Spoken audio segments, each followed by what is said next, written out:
but you don't casually date those princesses and stuff from Dubai. No. Normally, no. If you're dating one of them, especially you're a Black American, you're going to marry my daughter. Right? But is Because it? one of the things they tell you when you go over there, somebody told me this a while ago, they said, when you go over there, don't bring no and don't mess with their women. If not, you'll end up in the desert. They say fairy tales are born in palaces, but tonight's headline smells more like cold sweat and cologne. The moment French Montana's engagement to Dubai royalty flashed across our screens, every DM in Hollywood started buzzing.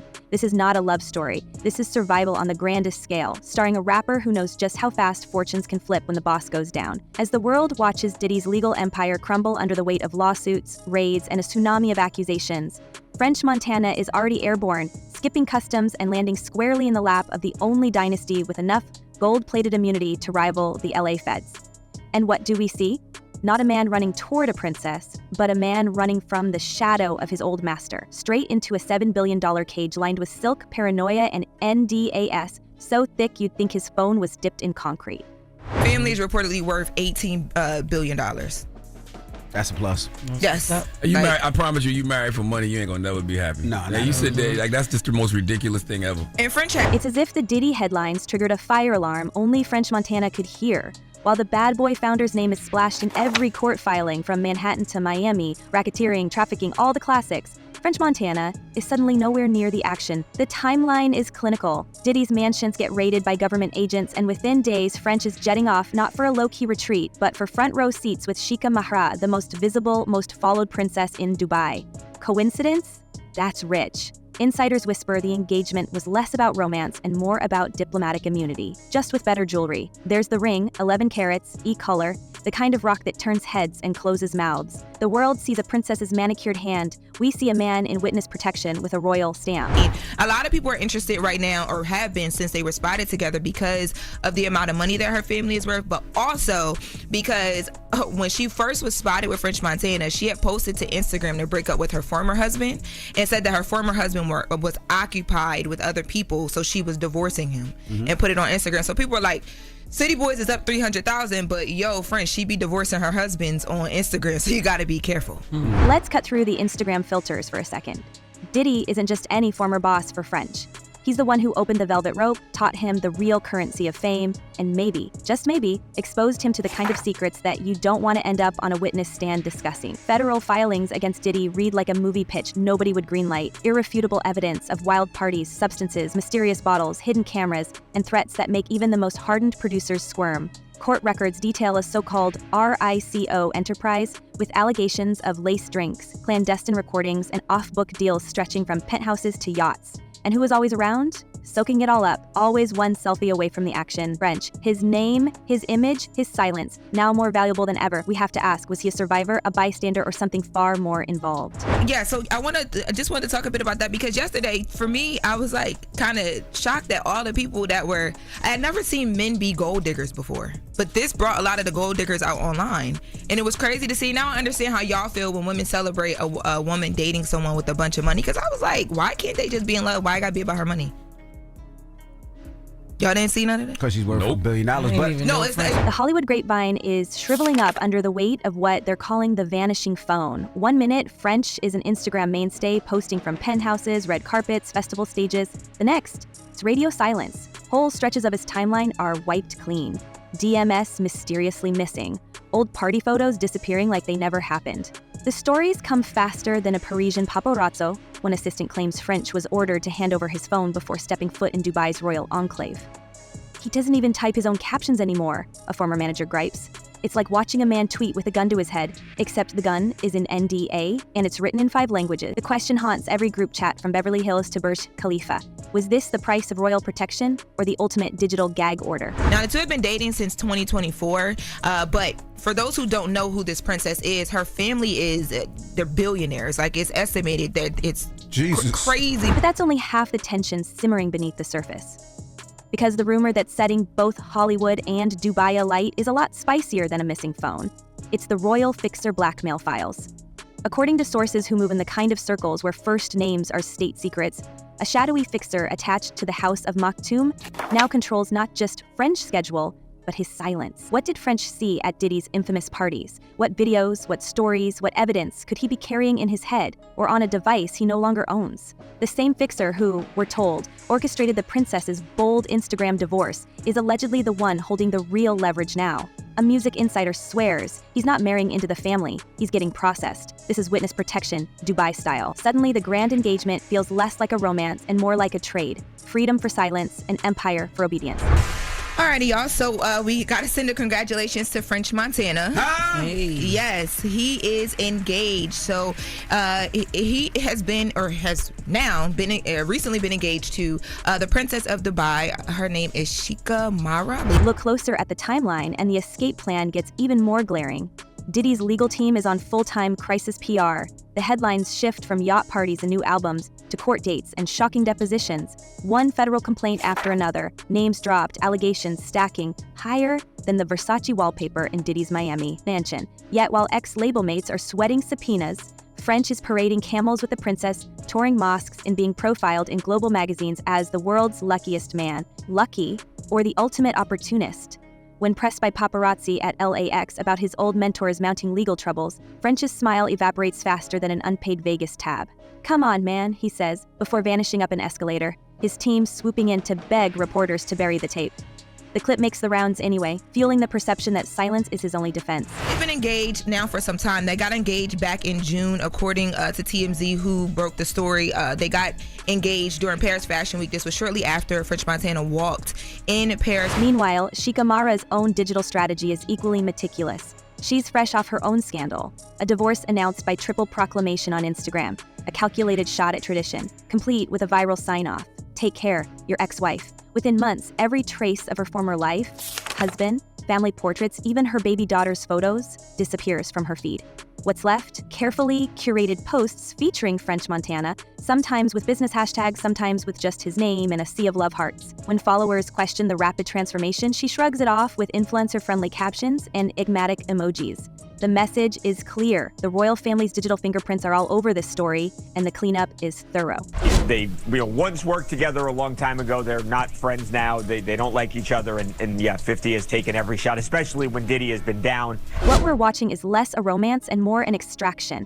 French, the Moroccan-American rapper who built his brand in the Bronx, climbed to the top of the charts, then found himself marooned by the same industry that minted his fame. He became a citizen, he settled old feuds, he played every side and every scandal, yet nothing could prepare him for the magnitude of Diddy's meltdown. A meltdown that threatened not just reputations, but futures. So when the Dubai princess opened her gilded door, was French seizing a once-in-a-lifetime chance at royalty? Or was he being ushered into a new kind of captivity, one with more marble floors but just as many locks? In the documentary, I think a lot of people thought that he was just joking around. It turns out he's not. So this is actually a real project that's being made under his G-Unit movie. And here's the twist everyone is whispering about behind mirrored sunglasses. The so-called engagement isn't just a personal affair. It's a negotiation. The Maktoum family gets Western credibility, a philanthropic rap star for headlines, a sanitized companion for the world stage. French gets sanctuary, resources, and the one thing he needs most, distance from American authorities and a fortress of lawyers who don't play by LA rules. But he also gets surveillance, scrutiny, and a 1,000-year-old playbook for keeping outsiders in line. Already, veteran industry observers are clocking the subtle changes. French's interviews get shorter, his travel plans are no longer his own, his new security detail answers to a different phone number. Interestingly, we haven't seen the indictments yet. There's been some time lag. I suppose it will take some time to go through all the forensic, evidence. All the while, insiders ask the question nobody wants to answer out loud. Did French Montana actually know too much? Is he protecting himself? Or is he now the leverage? With the Diddy fallout spreading and more lawsuits threatening to drag every bad boy affiliate into the legal spotlight, the value of French's silence, his memories, his inboxes, his very presence, has never been higher. And what better way to lock down a loose end than to wrap it in royal velvet and parade it in front of the world as a love story? The tabloids eat it up, the lawyers nod in approval, and somewhere in a high-rise boardroom, the fixer ticks another box. So that's just competitive energy. Competitiveness. All right, so you and Diddy, you and Puff cool? No, I don't really rock with him okay, like that. damn, all right. I didn't know what that meant. Okay. Then. All right, okay. Now comes the part they never show on Instagram. Forget the desert sunsets and palace brunches behind closed doors. French Montana's new royal reality may be colder than a Bronx winter.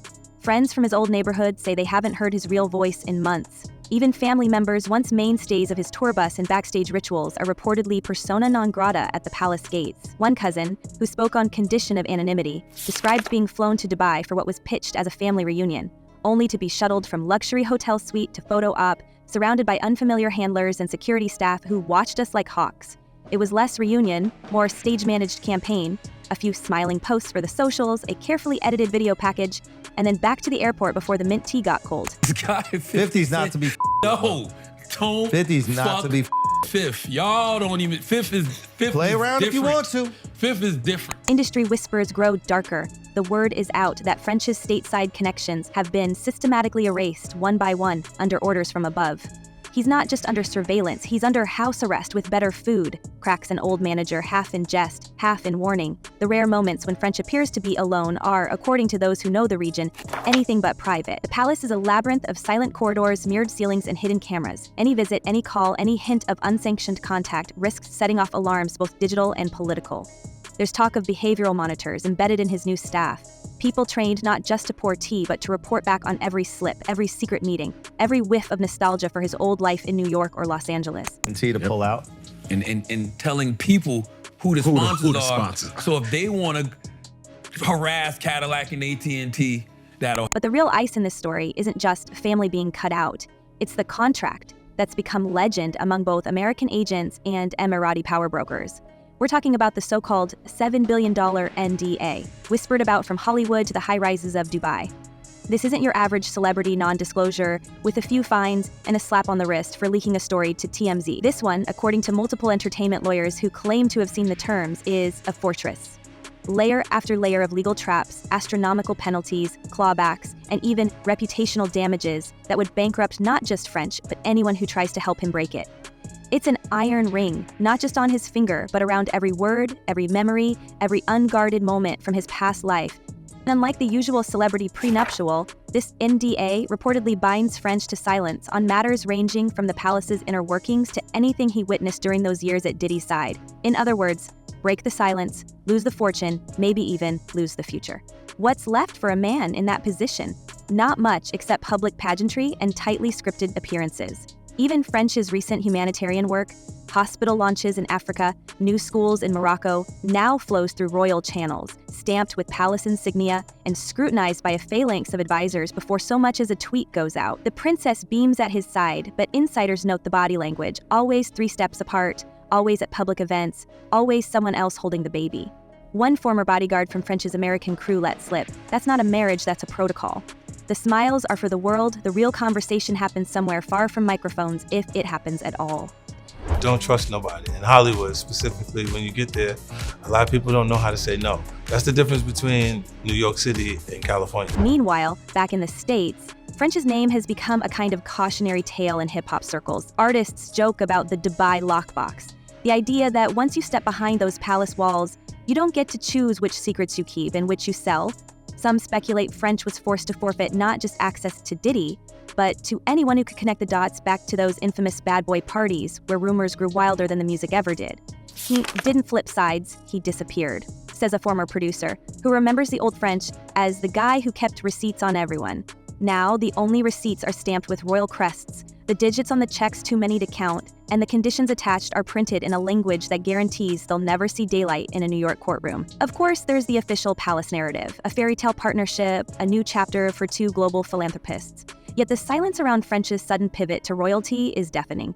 Reporters have learned the hard way. Any question about his American connections gets the same blank stare, the same canned answer. His old friends? Banished. His first wife? No contact. His son? Reduced to an annual post, captioned in 3 languages with half the comments disabled. Even the obligatory engagement interview at Paris Fashion Week was reportedly rehearsed twice before the cameras rolled, with French's responses vetted by royal attorneys and palace advisors. The romance is real, they say, but what's real in a palace where even the mirrors have mirrors? Behind all the optics, the speculation keeps swirling, fueled by a trail of clues, unanswered questions, and the endless appetite for a scandal big enough to topple more than just a rapper's career. What if French ever broke his silence? Would it bring down the house of Diddy or rattle the very foundation of Dubai's royal family? Or is the real secret that French, with his years on the party circuit, was always just a footnote? A survivor who traded one set of watchful eyes for another. The label hasn't commented and neither has the palace, but lawyers on both sides are quietly preparing for every scenario. Leaks, tell-alls, betrayals, and lawsuits, with more zeros than most rappers see in a lifetime. That's his own money too. Like, people were talking as if like she found French like randomly on the corner in the Bronx. I'm like, it's French Montana, y'all. French like, let's not. French is good. Yeah. And French has, his past. He's had a hit list, so I'm sure that's out his system. He doesn't drink anymore. He doesn't smoke. Excuse me. Totally Wait, changed. is he talking about the anthems, the music French Yeah, makes? Because that's what I think. he That's don't what even left like out. why. Even I'm, as a woman, Envy, I think Like, that was why? crazy. Maybe that's the paradox at the heart of this story. For all the glitter and all the headlines, French Montana's life has become a high-stakes balancing act. One wrong word, one unsanctioned move, and the fallout could ripple from Dubai to Washington, from Hollywood to every corner of the streaming world. Is he trapped? Or did he just cash out while the market was hot? Is the wedding ring a trophy, a shield, or just a new kind of shackle? The only certainty is that nothing about this arrangement happens by chance. So let's end on the question nobody dares answer in public. If French Montana ever spoke up, if he told the truth, the whole truth, and nothing but, who would be left standing? The royal family? The industry titans? Or would the whole glittering web unravel, one secret at a time? Drop your theories in the comments, because this isn't just a love story or an escape. It might be the most dangerous witness protection program on Earth. Until next time, keep your DMS encrypted and your secrets close, because in this game, the price of silence could be your soul.